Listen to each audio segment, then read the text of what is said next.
కనిపించిందా? ఎక్కడికి వెళ్ళిందో ఏంటో. హాయ్ దివ్య, ఇక్కడే ఉన్నావా? ఇక్కడేం చేస్తున్నావు? ఏమైందే అంత నీరసంగా ఉన్నావేంటి? ఏం చెప్పమంటావే, ఇంట్లో ఎవ్వరికి ఆరోగ్యాలు సరిగ్గా లేవు, ఏదో ఒక సమస్యలు. ఏం చెప్పమంటావు? అవును, నేడు కాలుష్యం కారణంగా పర్యావరణ సమతుల్యత దెబ్బతిని అనారోగ్య పాలవుతున్నారు. అవునే, చాలా వరకు ఎవరికి నచ్చినట్లు వాళ్ళు ప్రవర్తిస్తున్నారు. వాళ్ళలో చైతన్యం కలగదా? పర్యావరణ కాలుష్యంపై అవగాహన కలిగించేందుకు ఫోర్ట్ సిటీ పాఠశాల వార్షికోత్సవంలో సామాజిక చైతన్యం కలిగించాలనే ఉద్దేశంతో నేడు భూ కాలుష్యం అనేది ఒక ప్రకృతి వైపరీత్యంగా మారుతున్న సమయంలో తమ పిల్లలకు బంగారు భవిష్యత్తు సంతోషకరంగా ఉండాలని కోరే ప్రతి ఒక్కరికి ఈ నాటకాన్ని అంకితం చేస్తూ అవని అనే అద్భుత నాటకాన్ని ప్రదర్శిస్తున్నారు. చూసేద్దామా మరి? సరే, let's welcome Avani team on to the stage please.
అటులనే శిష్య, యజ్ఞము చేయడం ఋషుల కర్తవ్యం.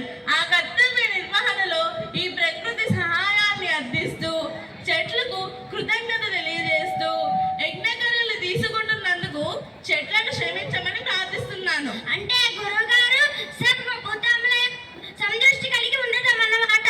అవును శిష్య.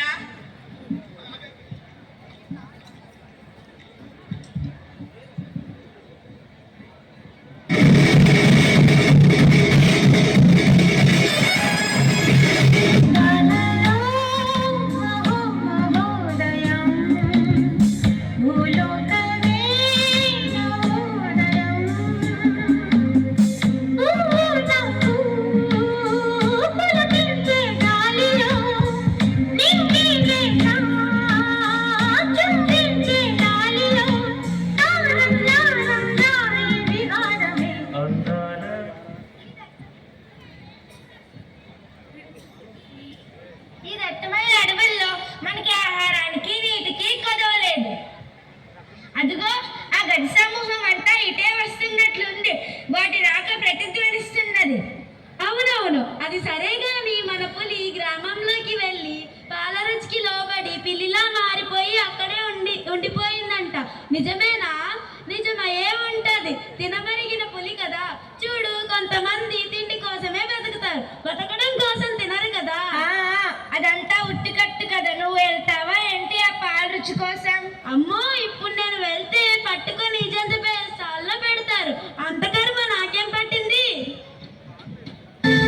दोस्त मेरा दोस्त तू है मेरी जान, वास्तవంగా दोस्त నువ్వే నా ప్రాణం. బ్రతుకుతీటి పాటలో మధుర స్వరాంతం మనం, స్నేహమనే మాటలో చెరో అక్షరం మనం.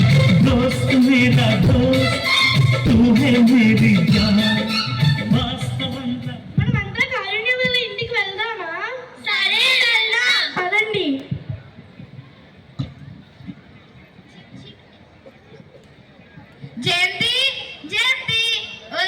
అవంతి, ఇంతి, చామంతి ఎక్కడున్నావు? ఇక్కడే ఉన్నాను. ఏంటి తెగ పొగిడేస్తున్నారు? పొగడమేటి, పాట కూడా పాడు.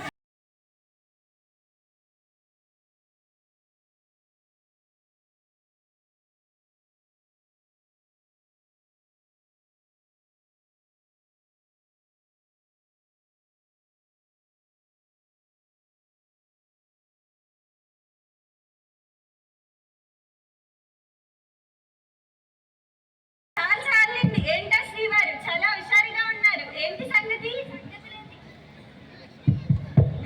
సంగతులేమీ లేవు గాని అలా మన తోటకి వెళ్ళి వద్దాం అనుకుంటున్నా. సరే, వెళ్ళి త్వరగా రండి.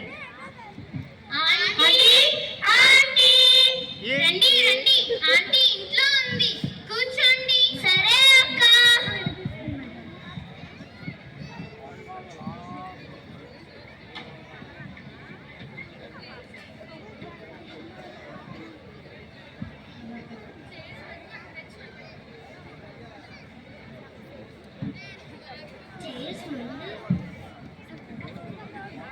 చేసి ముందే వేసుకోవాలి. ఈ పండ్లు తినండి. కారుణ్య స్నానానికి వెళ్ళింది, ఇప్పుడే వస్తాది. అక్క, ఈ పండ్లేంటి ఇంత రుచిగా ఉన్నాయి? నేను కొనే పండ్లు ఎప్పుడు ఇంత రుచిగా ఉండవు, అంతేగా? అంతేగా అంతేగా, ఇవి మా చెట్ల పండ్లు కదా, అందుకే ఇంత రుచి. వీటిని బాగా ముదిరి పక్వానికి వచ్చిన తర్వాత కోస్తాం. అదే బజార్లో అయితే కాయలు లేతగా ఉన్నప్పుడే కోసేస్తారు. వాటికి బాగా రసాయనాలు చేర్చి మగ్గిస్తారు. అందుకే అవి రుచి ఉండవు, త్వరగా పండుగ కూడా మారుతాయి. కాబట్టి అంతేకాకుండా మనం తినే కూరగాయల్లో కూడా ఎరువులు అధికంగా వాడి పండిస్తారు. అవునా ఆంటీ, రసాయనాలు అధికంగా వాడటం వల్ల భూసారం తగ్గిపోతుంది. అంతేకాకుండా అలాంటి ఆహారం భుజించడం వల్ల అనేక రకాల ఆరోగ్య సమస్యలు వస్తున్నాయి. క్యాన్సర్ లాంటి ప్రమాదకరమైన వ్యాధులు వస్తున్నాయి. కాబట్టి ఎరువులు వాడటం తగ్గించాలి. పండ్లు కాయలు సంపేంటో కానీ ఉడ్చి ఉడ్చి నా నడుము విరిగిపోయింది. నా జీవితం అంతా ఇల్లు ఉడ్చుకోవడానికే సరిపోయినట్టుంది. నడుము జారిపోతుంది దేవుడా. భ్రాంతియేనా జీవితాన వెలుగిందేనా, ఆశా నిరాశలో మిగిలేది చింతేనా, అంతా భ్రాంతియేనా. లలిత, నా చిట్టి చెల్లి, మళ్ళీ జాబిల్లి, నువ్వు బాధపడుతున్నావు. కానీ పని చేయడం వల్లే నువ్వు ఇంత ఆరోగ్యంగా ఉన్నావు. పని చేయడం ఒక వ్యాయామం. మంచి పండ్లు తింటూ స్వచ్ఛమైన గాలి పీలుస్తూ హాయిగా ఉన్నాం. ఓహో, నీకు అలా అర్థమైందా? సర్లే, ఎన్నెన్నో అనుకుంటాం, అన్ని జరుగుతాయేంటి? Hi hi. అందరూ వచ్చేసారా? ఎంతసేపు అయింది వచ్చి? మేము వచ్చి చాలాసేపు అయింది. నువ్వు స్నానం చేసి వచ్చేలోపు వైజాగ్ వెళ్ళి రావచ్చు. అది సరే కానీ నువ్వేంటి ఇంత సమయం స్నానం చేసావు? ఎలుకతో ఎంత ఉతికినా నలుపు నలుపే కానీ తెలుపు కాదు. నీకు ఎన్నిసార్లు చెప్పాను నీటిని వృధా చేయవద్దని? మీరు కూడా ఇలాగే గంటలు గంటలు స్నానం చేసి నీటిని వృధా చేస్తున్నారా? ఒకప్పుడు చెరువుల నుండి బావుల నుండి నీరు మోసుకుని వచ్చి తమ ఇంటి అవసరాలకు జాగ్రత్తగా వాడుకునేవారు. కానీ ఇప్పుడు ప్రతి ఇంటికి ఒక బోర్ ఉండడం వల్ల నీటి విలువ తెలియక ఇష్టం వచ్చినట్టుగా నీటిని వృధా చేస్తున్నారు. దీని కారణంగా భూగర్భ జలాలు తరిగిపోతున్నాయి. కాబట్టి మనం నీటిని చాలా జాగ్రత్తగా వాడుకోవాలి. సరే ఆంటీ, ఇప్పటి నుంచి నీళ్ళు జాగ్రత్తగా వాడుకుందాం. అమ్మా జయంతి, లలిత ఎక్కడున్నారు? బాగున్నారా నాన్నగారు? బాగున్నా తల్లి, మీరెలాగున్నారు? బాగున్నారా తాతయ్య గారు? బాగున్నానమ్మా, నువ్వెలాగున్నావు? బాగున్నాను. మీరు ఒంటరిగా పల్లెటూరులో ఎందుకుంటున్నారు? ఎంచక్క మాతో పాటు ఇక్కడే ఉండిపోవచ్చు కదా తాతయ్య. ప్రశాంతమైన వాతావరణం, చల్లని గాలి ఇచ్చే పచ్చని చెట్లు, మనుషులు ఉత్తేజపరిచే మట్టి వాసన లేకుండా పట్టపు జేడు గోడల మధ్య నేను ఉండలేనమ్మా, ఉండలేను. చెట్టమ్మా చెట్టమ్మా పచ్చాని చెట్టమ్మా, నువ్వు లేక మానవ మనుగడ లేనే లేదు.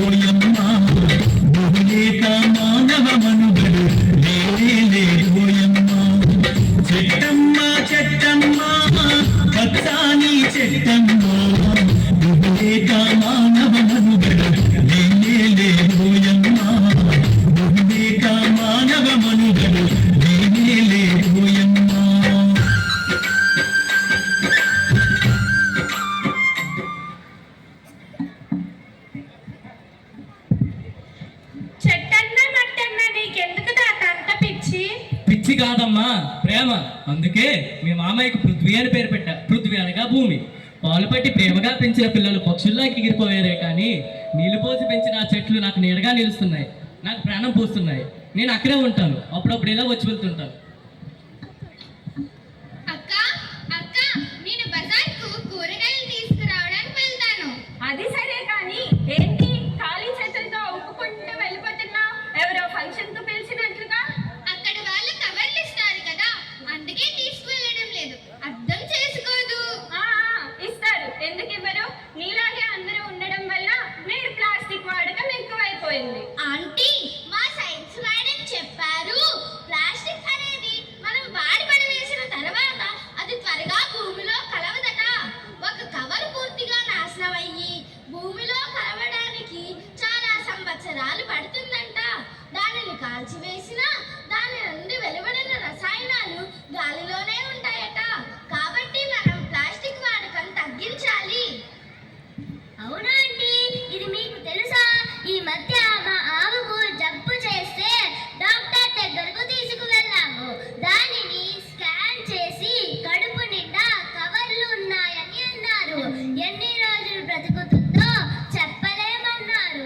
అనవసరంగా ఫోన్లు ఎక్కువగా వాడటం వలన రేడియేషన్ ప్రభావం చేత పక్షుల జాతి అంతరిస్తుంది. నిజం చెప్పావు, అర్థమైంది కదా లలిత. ఇక నుంచైనా సంచి తీసుకుని వెళ్ళు.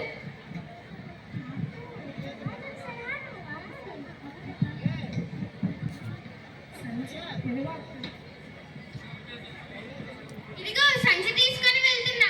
మంచిది. ప్రతి ఒక్కరూ కూడా ఇలాగే చేయడం వల్ల మనం చాలా వరకు ప్లాస్టిక్ వాడకాన్ని నిషేధించవచ్చు.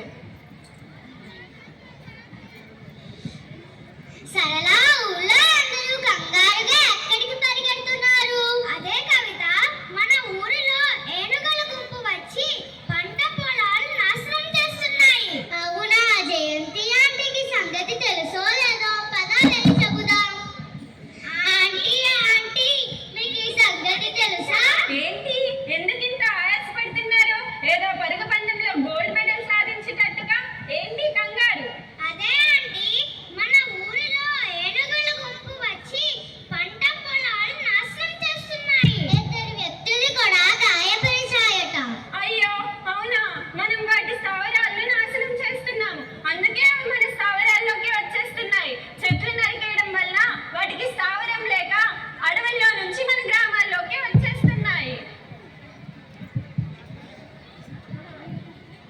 వెంకన్న వెంకన్న, ఈ మొత్తం చెట్లన్నీ కొట్టివేయడానికి ఎన్ని రోజులు పడుతుంది? ఈ మొత్తం చెట్లనా? ఈ మొత్తం చెట్లన్నీ కొట్టివేయాలి. వారం రోజుల్లో అన్ని చెట్లను కొట్టేస్తాం. ఈ చెట్లన్నీ కొట్టివేయడానికి మీరు ఎంత తీసుకుంటారు? కాయ కష్టం చేసే మాకు ఇవన్నీ చెట్లను కొట్టివేయడం ఎంతసేపు? మా కష్టం చూసి కూలి ఇవ్వండయ్యా. ఏం చేస్తున్నారు, ఏం మాట్లాడుతున్నారో మీకైనా అర్థమవుతుందా? పచ్చని చెట్లను నరికి లేనిపోని రోగాలను తెచ్చుకుంటున్నారు. ఏదో పెద్ద ఘనకార్యం సాధించినట్లుగా. మన ఖాళీ స్థలంలో అపార్ట్మెంట్ కట్టిద్దాం అనుకుంటున్నాం. దానితో మనకి చాలా అద్దె వస్తుంది.